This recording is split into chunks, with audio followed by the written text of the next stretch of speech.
Hello friends, welcome to the new episode of my channel. আমি অর্পণ। আজকে review করব কর্পূর। কর্পূর নামের একটা বাংলা সিনেমা রিলিজ করেছে পরিচালক অরিন্দম শীল। আরও একটি মাস্টারপিস কিন্তু তৈরি করেছেন, যেটা থেকে ভালো লাগছে। এবং ফ্রেন্ড কমিউনিকেশন তারা আরও একটা ব্যতিক্রমী কাজ উপহার দিলেন দর্শকদের কাছে। কারণ আমরা প্রত্যেকে জানি যে অরিন্দম শীল একটু অন্য ধারার ছবি করতে ভালোবাসেন। সেটা তীরন্দাজ হতে পারে, সেটা আমাদের মায়াকুমারী হতে পারে, মহানন্দা হতে পারে, হ্যাঁ, শবরের বিভিন্ন ফ্র্যাঞ্চাইজি হতে পারে, মিতিন মাসির বিভিন্ন ছবি হতে পারে। একটু অন্য ধরনের ব্যতিক্রমী কাজ কিন্তু অরিন্দম শীল নিজেও করেন। এবং ফ্রেন্ড কমিউনিকেশন তারাও কিন্তু একটু সাহসী পদক্ষেপ নিতে ভালোবাসেন। হ্যাঁ, একটু আর্টিস্টিক টাইপের, একটু সাসপেন্স থাকবে, থ্রিলার থাকবে, একটু অন্য ধারার ছবি, অন্য ধরনের ছবি, গতানুগতিকভাবে যাকে মাসি কমার্শিয়াল ছবি কোট অ্যান্ড কোট বলা চলে না। তো এই ছবিটা, কর্পূর ছবিটা দেখতে যাওয়ার আগে আমাকে অনেকে বলেছিল, অনেক ফ্রেন্ডরা আমার, যে এই ছবিটা বোরিং ছবি হতে পারে, কেন দেখতে যাচ্ছিস? আমি বললাম, দেখ ভাই, আমার যেটা কাজ সেটা তো আমাকে করতেই হবে। আমার কাজ রিভিউ করা। রিভিউ করতে গেলে তো সিনেমা দেখতেই হবে। নিজে টিকিট কেটে তাই জন্য সিনেমাটা দেখতে গেলাম। ভাবলাম যে দেখা যাক কি হয়। তারা, আমার বন্ধুরা ভুল নাকি আমি নিজে ভুল? হবে। যদি সিনেমাটা খারাপ লাগে, টাকাটা না হয় জলে যাবে, টিকিটের টাকাটা। বাট সিনেমা তো দেখতে হবে, কারণ আমি একজন সিনে প্রেমী দর্শক।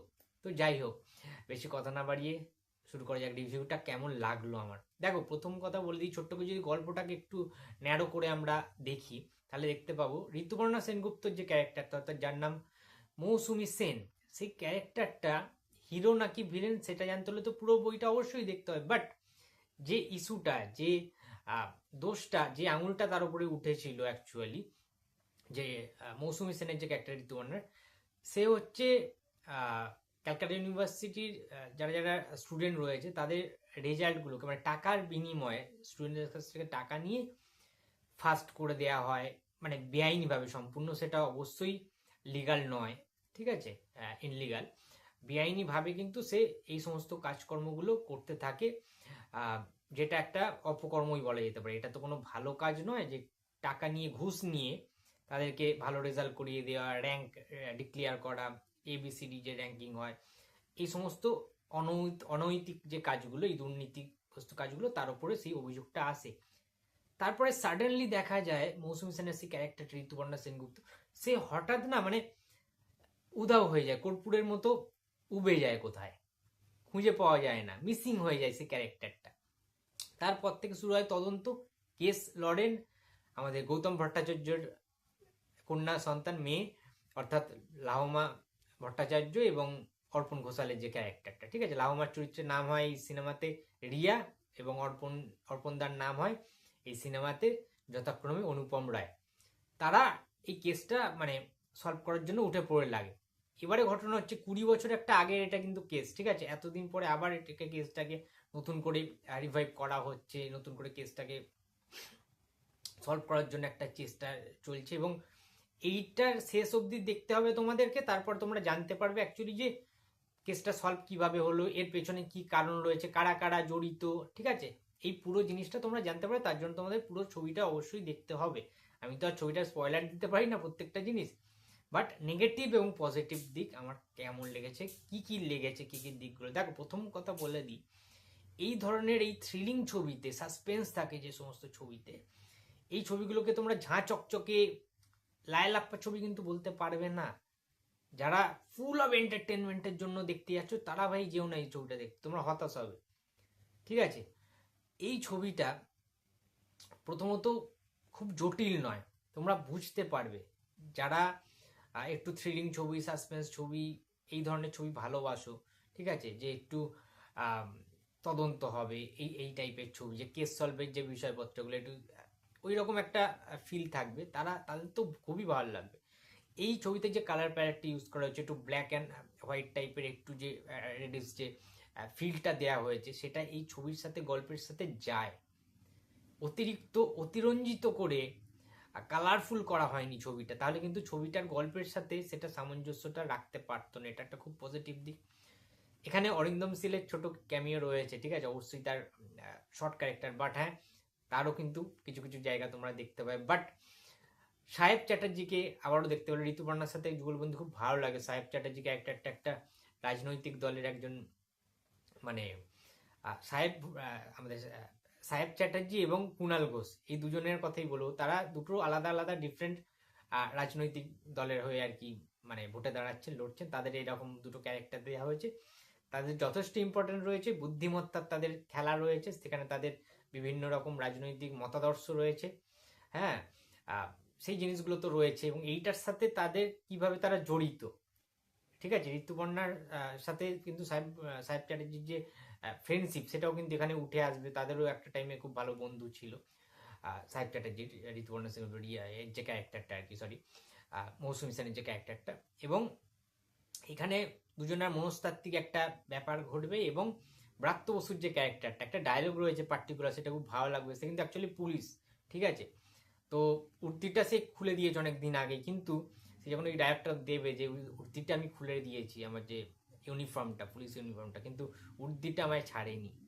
ওই জায়গাটা বেশ ভালো লাগবে। গরমা গরম কিছু কিন্তু ডায়লগ এখানে রয়েছে বন্ধুরা, ঠিক আছে। এছাড়া মানে পুরো মাতিয়ে দেবে। ব্রাত্য বসুর ক্যারেক্টারটা ভেরি ভেরি ইন্টারেস্টিং, বাট সবাইকে ছাপিয়ে গেছে অ্যাকচুয়ালি ঋতুপর্ণা সেনগুপ্ত। আরও একবার প্রমাণ করে দিলেন যে হি মানে কি বলবো, she is amazing, amazing actress. Rituparna সেনগুপ্তকে নিয়ে যত প্রশংসা করব তত কম প্রশংসা করা হবে। মানুষটা বলছি না যে লেডি মেগাস্টার বলা যেতে পারে, আমাদের লেজেন্ড, ঠিক আছে। মানে আমাদের ইন্ডাস্ট্রির জন্য কম কিছু করেন ঋতুপর্ণা। যেমন মাস কমার্শিয়ালে একটা টাইমে মানে ফাটিয়ে অভিনয় করে গেছিলেন, ঠিক তেমনভাবে এখনকার দিনে খুবই সিলেক্টিভ তিনি কিন্তু কাজ করছেন ঋতুপর্ণা সেনগুপ্ত। প্রত্যেকটা কাজের তাৎপর্য রয়েছে, প্রত্যেকটা কাজের ইম্পর্টেন্স রয়েছে। হ্যাঁ, বেছে বেছে কাজ করছেন, খুবই স্পেসিফিক কিছু তিনি কাজ চুজ করছেন। বাট এই কাজটা তার অন্যতম ভালো একটা প্রজেক্ট বলে মনে করি কর্পূর ছবিটা, কারণ পুরো জিনিসটা কিন্তু ঋতুপর্ণা সেনগুপ্তকে নিয়েই রহস্যটা। এই যে ঋতুপর্ণা সেনগুপ্ত হঠাৎ করে মিসিং হয়ে গেল, একটা যে এই মিসিং হওয়ার যে ব্যাপারটা, একটা যে অন্তর্ধানের বিষয়, ঠিক আছে।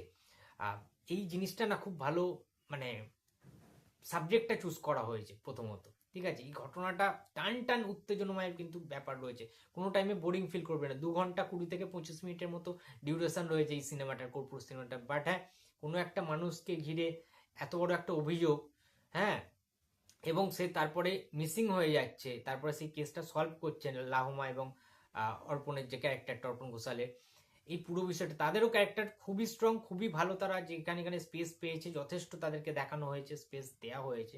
ইনফ্যাক্ট তারা নিউ কামার, বেশি তাদের ছবিও এর আগে হয়নি, বাট এই ছবিটা খুব তাদের কিন্তু ইম্পর্টেন্ট একটা ছবি হয়ে থাকবে কর্পূর ছবিটা। ওভারঅল ব্যাকগ্রাউন্ড স্কোর ভীষণ ভালো ছিল এখানে, যেমন যা দরকার। হ্যাঁ, কিছু কিছু জায়গায় ইমোশনাল পোর্শন ছিল যেগুলো খুব কানেক্ট করতে পারে আমাদেরকে। আমি তো ভীষণভাবে কানেক্ট করতে পেরেছি নিজের সাথে। আমি একটাই কথা বলবো, প্রত্যেকটা মানুষের দেখা উচিত এই ছবিটা কর্পূর। তোমরা দেখো, অনেক কিছু জানতে পারবে। এবং আমি একটা রিকোয়েস্ট করছি, ব্রাত্য বসু এবং কুণাল ঘোষ, তারা তো অ্যাকচুয়ালি তারা রাজনৈতিক ফিল্ডের মানুষ, কিন্তু আমি রিকোয়েস্ট করছি তারা যেন রাজনীতিটা যেমন করছে তারা করুক, রাজনীতিটা, পলিটিশিয়ান তারা একটা, but at the same time তারা যেন অভিনয়টাকে না ছাড়েন। ব্রাত্য বসু অনবদ্য একজন অভিনেতা, আমরা জানি। কুণাল ঘোষও কিন্তু খুব ভালো একজন অভিনেতা। একটু ঘষা মাজা করলে তার মধ্যে যে ওই অভিনেতার যে অভিনয়ের যে দক্ষতা, যে ধার, খুব মসৃণ। মানে যে কোনো সময় যে কোনো কাউকে হিলিয়ে দিতে পারে অভিনয়ের মাধ্যমে। ফ্যান্টাস্টিক অভিনয় করেছে কুণাল ঘোষ এবং ব্রাত্য বসুর নাম আমি আলাদা করে আমি মেনশন করছি, স্পেশাল মেনশন করছি। কাঁপিয়ে দিয়েছে, খুব সুন্দর, খুব ভালো হয়েছে। তো বন্ধুরা, আমার এই কর্পূর ছবিটা, অরিন্দম শীল পরিচালিত কর্পূর ছবিটা ভীষণ রকম ভালো লেগেছে, মনে দাগ কেটে গেছে। তোমাদের কেমন লেগেছে অবশ্যই সেটা কমেন্ট বক্সে জানিয়ে দিও। ভিডিওটা ভালো লাগলে লাইক করো, কমেন্ট করো, শেয়ার করতে ভুলো না। যদি চ্যানেলে নতুন হয়ে থাকো তো প্লিজ সাবস্ক্রাইব মাই চ্যানেল। দেখা হচ্ছে পরের কোনো ভিডিওতে। তো টাটা।